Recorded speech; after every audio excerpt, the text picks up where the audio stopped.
ऐसा है, ये प्रक्रिया तो हमारी निरंतर है। अब आपके सामने भी लोगों ने कहा कि अभी 2-4 दिन पहले कमिश्नर साहब भी विजिट करके गए हैं।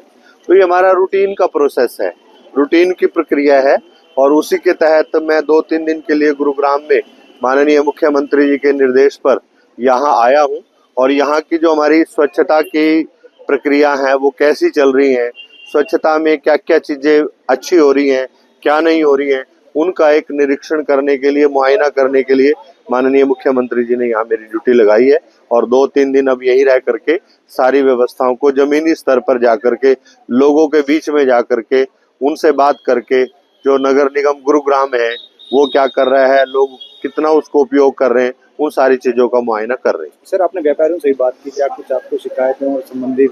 मैंने व्यापारियों से एक ही निवेदन किया कि आप अपनी दुकान के सामने डस्टबिन लगाइए, 2 तरह के डस्टबिन लगाओ, गीला कचरा, सूखा कचरा अलग अलग हो, और जब नगर निगम की गाड़ी हमारी आती है तो उसमें उसको कूड़े को अपने को डालो। ये ना हो कि अपनी दुकान की सफाई करो, अपनी दुकान का कचरा बाहर सड़क पे डाल दो, वो नहीं करना। तो ये निवेदन मैंने दुकानदार भाइयों से किया है। और देखिए, जो स्वच्छता अभियान है ना, ये जन सहयोग के बिना, जनमानस के सहयोग के बिना कामयाब होने वाला नहीं है। नगर निगम कितने भी प्रयास कर ले, नगर निगम के साथ साथ सरकार कितनी भी कोशिश कर ले, जब तक हमें समाज का सहयोग नहीं मिलेगा तब तक हमें सफलता मिलने वाली नहीं है। और नगर निगम गुरुग्राम भरसक प्रयास कर रहा है, दिल से प्रयास कर रहा है। सरकार की भी इच्छा है कि लोगों को मूलभूत सुविधाएं मिले। और लोगों से मेरा निवेदन है, आपके चैनल के माध्यम से अपील है गुरुग्राम वासियों से कि ये गुरुग्राम आपका अपना है, इसको स्वच्छ रखना, इसको साफ रखना, ये हमारी भी नैतिक जिम्मेवारी है। शासन और प्रशासन की तो है ही, लेकिन हमारी भी जिम्मेवारी है। हम अपनी जिम्मेवारी को समझें और स्वच्छता में अपना सहयोग करें। सर, अधिकारियों को मोड़ जाती है तो दोबारा खत्ता खड़ा हो जाता है, वो भी गुरुद्वारे के सामने।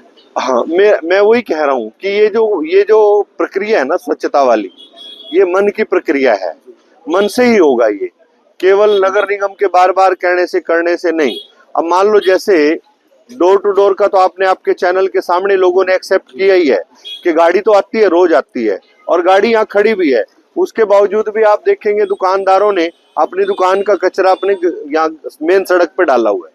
तो उससे हमें बचना होगा, उससे हमें दूर रहना होगा, उससे हमें सहयोग करना होगा। जब कचरे की गाड़ी आए, कचरा उसी में डाल ले। और यहाँ तो नगर निगम ने व्यवस्था की हुई है, अभी आपके सामने कहा है कि ये गाड़ी खड़ी है और पूरा टाइम पहले ये कचरे का पॉइंट होता था। अब नगर निगम के प्रयास से कचरे का पॉइंट खत्म हो गया। अब यहाँ से 2 बार जाए, 3 बार जाए, गाड़ी जा रही है और कचरा पॉइंट तक कचरा पहुँच रहा है। सर, ये तो ऑफिशियली आप आए तो तमाम सफाई स्तर दुरुस्त हुई थी, लेकिन औचक निरीक्षण के द्वारा वास्तविकता जानने का प्रयास किया जाएगा?